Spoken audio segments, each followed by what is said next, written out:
আসসালামু আলাইকুম রহমতুল্লাহি বরকাতু। আমরা একজো গাড়ির টেবিট কভারের সিল রিপ্লেস করতেছি।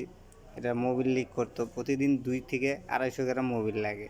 তো অনেকেই বলছে অনেক ধরনের কথা, যে এটা ইঞ্জিন ওভারলিং করতে হবে বা অন্য কিছু বলতে হবে, এরকম কিছু বলছে। তো আমরা আমাদের কাছে নিয়ে আসছে, আমরা টেবিট কভারের সিল হার্ডওয়্যারে যাওয়ার কারণে এটা মোবিল পড়ে।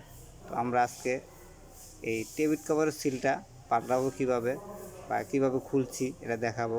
এই যে দেখেন, টেবিট কভারের হেডের উপর যে টেবিট কভারটা থাকে, এটা চারিদিক দিয়ে মোবিল পরে নিচ দিয়ে পরে।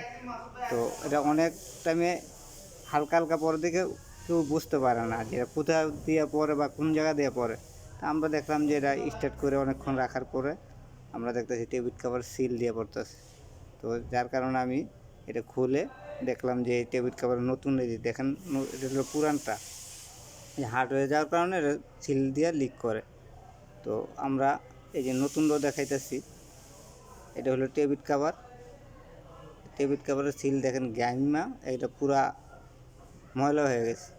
তো যার কারণে আমরা এই টেবিট কভারটা ওয়াশ করব, ওয়াশ করে তারপরে এটা সার্ভিস করে লাগানো হবে।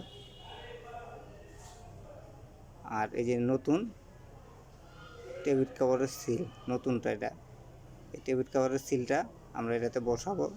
বসানোর পরে আমরা ইনশাল্লাহ এই লিকেজটা চলে যাবে আর এখান দিয়ে লিক করবে না।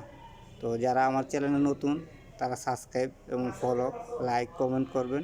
আসসালামু আলাইকুম রহমতুল্লাহ।